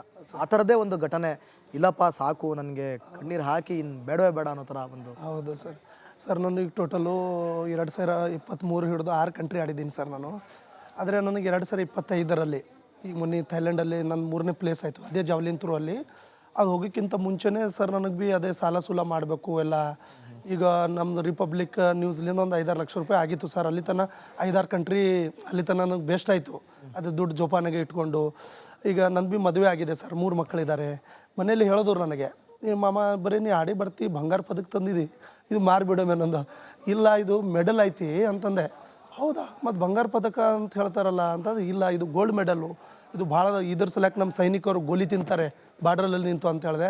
ಅಷ್ಟರೊಳಗೆ ಅದು ತುಂಬಲಾಕ ಫ್ಲೈಟ್ ಟಿಕೆಟಿಗೆ ಒಂದು ವಾರ ಇದ್ದಿತ್ತು ಸರ್. ನಮ್ಮ ಸತ್ಯನಾರಾಯಣ ಸರ್ ಮತ್ತು ದೇವಕರ್ ಸರ್ ಅಂತಿದ್ದಾರೆ. ದೇವಕರ್ ಸರ್ಗೆ ನಾನು ಫೋನ್ ಮಾಡ್ತೀನಿ, ಸರ್ ಈ ಥರ ಇದೆ, ನನ್ನಿಂದ ಆಗ್ತಾ ಇಲ್ಲ ಅಂದೆ. ನೀ ಬಾರೋ ಬೆಂಗಳೂರು ಬಾ ಅಂತಂದರು. ನಮ್ಮ ನಿಜವಾಗ್ಲೂ ಸರ್ ದೇವಕರ್ ಸರ್ ಅವರು 50,000 ರೂಪಾಯಿ ಕಡಿಮೆ ಬಿದ್ದಿತ್ತು ಕೊಟ್ಟು, ನಿಂದು ನಾ ಇದ್ದೀನಿ. ನಿಜವಾಗ್ಲೂ ಸರ್ ನಮ್ಮದು PCI ಸಿಕ್ಕಿದ್ದಾರೆ ಅಂತಂದರೆ ಅವ್ರು ದೇವರು. ಈಗ ನೋಡಿ ಸರ್, ನಾವು ಹಳ್ಳಿಲಿಂದ ಅಲ್ಲಿ ಬಂದು ಫ್ಲೈಟ್ ಟಿಕೆಟ್ ಕೊಟ್ಟು ಹೋಗು, ಗೇಮ್ ಕಡೆ ಫೋಕಸ್ ಕೊಡು. ಇವತ್ತಿಲ್ದಾರೆ ನಾಳೆಗೆ ಕರ್ನಾಟಕದ ಜನಗಳು ನೋಡ್ತಾ ಇದ್ದಾರೆ. ನಂಬರ್ 1 ಕರ್ನಾಟಕ ಆಗಲಲ್ಲಿ ನಮ್ಮ ಸಚಿವರಾಗಲಿ ಯೂತ್ ಸರ್ವಿಸಲ್ಲಿ 100% ನಿಮ್ಮದು ನಗದು ಪುರಸ್ಕಾರ ಬಂದೇ ಬರುತ್ತೆ. ನೀವು ಯಾವ ರೀತಿಯಲ್ಲಿ ನೀವು ಧೈರ್ಯ ಬಿಡಬೇಡಿ, ನೀವು ಕ್ರೀಡೆ ಆಡಿ. ನಿಜವಾಗ್ಲೂ ಸರ್ ಈಗ ಹೇಳ್ತಾ ಇದ್ದಾರೆ, ಇವ್ರ ಸರ್ವಿಸಲ್ಲಿ ನಿಮ್ಮ ನಗದು ಪುರಸ್ಕಾರ ಎಲ್ಲ ಕೊಡ್ತೀವಿ ಅಂತ ಹೇಳ್ತಾ ಇದ್ದಾರೆ. ನಿಜವಾಗ್ಲೂ ಸರ್ ನಾವೆಲ್ಲ ಪ್ರಯತ್ನ ಪಟ್ಟಿವಂತ ಅಲ್ಲಿ ತನಕ ಬಂದಿದೆ. ನಿಮ್ಮದೆಲ್ಲ ಆಶೀರ್ವಾದದಿಂದ ನಗದು ಪುರಸ್ಕಾರ ಕೊಟ್ಟರೆ ಹಳ್ಳಿ ಕ್ರೀಡಾಪಟುಗಳು ಇನ್ನು 100% ಬೆಳೀತಾರೆ ಸರ್. ಅದು ಒಂದೇ. ಮತ್ತು ನಮ್ಮ ಸತ್ಯನಾರಾಯಣ ಸರ್ ಎಷ್ಟು ನಮಸ್ಕಾರ ಮಾಡಿದ್ರು ಕೂಡ ಕಡಿಮೆ ಇದೆ ಸರ್. ಮತ್ತು ನಮ್ಮ ರಿಪಬ್ಲಿಕ್ ನ್ಯೂಸಲ್ಲಿ ನಿಜವಾಗ್ಲೂ ಸರ್ ನೀವು ಎದ್ದು ತೋರಿಸಿದ್ದೀರಾ. ನಮ್ಮ ರಿಪಬ್ಲಿಕ್ ನ್ಯೂಸು ಸುದ್ದಿ ಇಂಟರ್ನ್ಯಾಷನಲ್ ಸರ್. ನಮ್ಮ ಮೆಡಲ್ ಹೊಡೆದಾಗ ಅಲ್ಲಿ ಲೈವ್ ತೋರಿಸ್ಬೇಕಂತಂದ್ರೆ ನಿಮ್ಮೆಲ್ಲ ಸಹಕಾರ, ಎಲ್ಲರ ಪ್ರೀತಿ. ಈಗ 100% ನಗದು ಪುರಸ್ಕಾರ ಆಗೋದಲ್ಲಿ ಯಾವುದೇ ಡೌಟ್ ಇಲ್ಲ ಸರ್, ಆಗುತ್ತೆ ಖಂಡಿತ ಆಗ್ಲಿ 100% ಆಗ್ಲಿ ಅಂತಲೇ ನಾವು ರಿಪಬ್ಲಿಕ್ ಕನ್ನಡ ನಾವು ಬಯಸ್ತಾ ಇರೋದು. ಎಲ್ರಿಗೂ ಕೂಡ ಒಳ್ಳೇದಾಗಬೇಕು. ಆ ದಿನ ದುಃಖ ಅಂತ ಹೇಳೋದ್ಕಿಂತ ಆ ದಿನ ಸಂತೋಷ ಅಂತ ಹೇಳ್ತೀನಿ ಸರ್. ಯಾಕಂತಂದ್ರೆ ನಮ್ಗೆ ಎಲ್ಲರೂ ಹೆಲ್ಪ್ ಮಾಡಿದ್ದಾರೆ. ಅದು ದುಃಖದ ಹೌದು, ಮನೆಯಲ್ಲಿ ಭೀ ಹೇಳಿದ್ರು, ಅಣ್ಣವ್ರು ಹೇಳಿದ್ರು. ಆದರೆ ಪಾಸಿಟಿವ್ ನಾವು ಅವಾಗೇ ಹೇಳಿದೆ ಸರ್, ನಿದ್ದೆಯಲ್ಲಿ ಕಾಣಿಸೋದು ಕನಸಲ್ಲ, ನಿದ್ದೆಗೆಡಿಸಿ ಕಾಣಿಸೋದೇ ನಿಜವಾದ ಕನಸು. ಸಾಧಕನಿಗೆ ಕಾಡ್ರು ಬಿಟ್ಟು ಕೂಡ ಸಾಧನೆ ಮಾಡಿ ತೋರಿಸ್ಬೇಕು. ಅವಕಾಶ ಬಂದಾಗ ಸದುಪಯೋಗ ಮಾಡ್ಕೋಬೇಕು ಸರ್. ನಿಜವಾಗ್ಲೂ ಸರ್ ನಾನು ಕಲ್ತೀನಂತಂದರೆ ಎಲ್ಲ ಈಗ ಖುಷಿಯಾಗಿ ನೋಡಿ ಸರ್. ಅವಾಗ ಕಣ್ಣಲ್ಲಿ ನೀರು ಬರ್ತಿತ್ತು ನಾವು ಲೈವ್ ತೊಗೊಂಡಾಗ. ಇವಾಗ ನೀರು ಯಾಕೆ ಬರ್ತಾ ಇಲ್ಲ? ನಿಮ್ಮ ಧೈರ್ಯ ಎಲ್ಲ ಫೋಕಸ್ಸು ಎಲ್ಲ ಆಶೀರ್ವಾದದಿಂದ ಸರ್. ಏನೇ ಇರಲಿ ನಮ್ಮೆಲ್ಲ ಅಂಗವಿಕಲದ ಕಡೆ ನೀವೆಲ್ಲ ಕಾಳಜಿ ವಹಿಸಿದ್ದೀರಾ ಸರ್. ಅದು ಪ್ರೀತಿ ಹಾಗೆ ಇರಲಿ. ನೀವೇನು ಹೇಳೋದಕ್ಕೆ ಬಯಸ್ತೀರಾ ಮನೇಲಿ ಕೈ ಕಟ್ಕೊಂಡು ಕೂತಿರೋರಿಗೆ? ಸರ್ ಅದೇ ಹೇಳ್ತಾ ಇದ್ದೀನಿ. ಮನೆಯಲ್ಲಿ ತಂದೆ ತಾಯಿಗೆ ಕಷ್ಟ ಕೊಡೋದಕ್ಕಿಂತ ನಮ್ಮ ಎಲ್ಲ ಅಂಗವಿಕಲರು, ಈಗ ನನ್ನ ಕೈ ಹೋಗಿದೆ, ಕಾಲು ಹೋಗಿದೆ, ನನ್ನ ಪೆನ್ಷನ್ ಬರುತ್ತೆ, ನಂದು ಟ್ರೈನ್ ಪಾಸ್ ಇದೆ, ಆ ಥರ ಮಾಡಿದ್ರೆ ಅದು ಜೀವನ ಅಲ್ಲ. ನಾವು ಸಾಧನೆ ಮಾಡಬೇಕು. ನೋಡು ನಮ್ಮ ಸತ್ಯ ಸರ್ ಹೇಳಿದ್ದಾರೆ, ರಾಘವಣ್ಣ ಅವ್ರು ಭೀ ನಾವು ಇವೆಲ್ಲ ಅದು ಬೆಸ್ಟ್ ಉದಾಹರಣೆ ಇದೆ. ನಿಮ್ಮದು ಎಷ್ಟು ಅಂಗಗಳು ಚೆನ್ನಾಗಿದೆ ಅಲ್ಲ, ಆ ಅಂಗಗಳು ಉಪಯೋಗ ಮಾಡಿ. ಈ ಕೈ ಹೋಗಿದೆ ಅಂತ ಮೈಂಡಲ್ಲಿ ಇಟ್ಕೋಬೇಡಿ, ಉಳಿದಿದ್ದ ಅಂಗಗಳು ಇದೆಯಲ್ಲ ಅದು ಯೂಸ್ ಮಾಡಿ. ಅದಕ್ಕೆ ನಮ್ಮದು ಎಲ್ಲ ಅಣ್ಣ ತಮ್ಮರು ಅಕ್ಕ ತಂಗಿಯರಿಗೆ ಹೇಳೋದು ಇಂಪ್ರೆಸ್ಸು, ದೇವರು ನಿಮಗೆ ಕೈ ಕಾಲು ಎಲ್ಲ ಚೆನ್ನಾಗಿ ಕೊಡ್ತಾರೆ, ಆ ಚೆನ್ನಾಗಿ ಉಪಯೋಗ ಮಾಡಿ. ಮತ್ತು ನಮ್ಮ ಭಾರತ ದೇಶಕ್ಕೆ ಒಳ್ಳೆ ಕೀರ್ತಿ ತನ್ನಿ. ಈಗ ನೋಡಿ, ಒಂದು ಉದ್ಯೋಗದಲ್ಲಿ, ಶಿಕ್ಷಣದಲ್ಲಿ, ಒಂದು ಕ್ರೀಡೆಯಲ್ಲಿ, ಬೇರೆ ಬೇರೆ ಅಗ್ರಿಕಲ್ಚರ್ದಲ್ಲಿ ಎಲ್ಲರೂ ಚೆನ್ನಾಗಿ ದುಡಿದರೆ ನಮ್ಮ ಕರ್ನಾಟಕದ ಒಂದು ಒಳ್ಳೆಯ ಹೆಸರು ಬರುತ್ತೆ, ನಮ್ಮ ಭಾರತ ದೇಶದ ಒಳ್ಳೆಯ ಹೆಸರು ಬರುತ್ತೆ. ಯಾವುದೇ ಕೆಲಸ ಇರಲಿ ಆ ಕೆಲಸನೂ ಪ್ರೀತಿಯಿಂದ ಮಾಡಿ. ಆ ಕೆಲಸ ಪ್ರೀತಿಯಿಂದ ಮಾಡಿದ್ರೆ ಖಂಡಿತ ಒಂದು ಒಳ್ಳೆಯ ಹೆಸರು ಬರುತ್ತೆ ಸರ್. ಎಸ್ ರಾಘವೇಂದ್ರ ಅವರೇ, ನಿಮಗೂ ಕೂಡ ಒಳ್ಳೆಯದಾಗಲಿ, ನಿಮ್ಮ ಬದುಕು ಚೆನ್ನಾಗಿರಲಿ. ರಮೇಶ್ ಅವರೇ, ನಿಮಗೂ ಕೂಡ ಒಳ್ಳೆಯದಾಗಲಿ, ನಿಮ್ಮ ಬದುಕು ಕೂಡ ಚೆನ್ನಾಗಿರಲಿ. ರಿಪಬ್ಲಿಕ್ ಕನ್ನಡದ ಮೂಲಕ ನಾವು ಸರ್ಕಾರನೂ ಕೂಡ ಕೇಳ್ತಾ ಇರೋದೇ ಆದಷ್ಟು ಬೇಗ ಇವರಿಗೆ ನಗದು ಪುರಸ್ಕಾರ ಆಗಲಿ.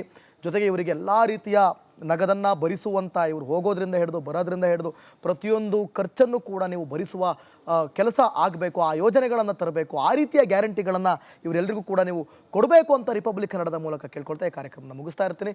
ಮತ್ತೊಂದು ವಿಶೇಷ ಕಾರ್ಯಕ್ರಮದೊಂದಿಗೆ ನಿಮ್ಮ ಮುಂದೆ ಸಿಗ್ತೀನಿ. ಅಲ್ಲಿವರೆಗೂ ನೋಡ್ತಾ ಇರಿ ರಿಪಬ್ಲಿಕ್ ಕನ್ನಡ, ಇದು ನಿಮ್ಮ ಧ್ವನಿ.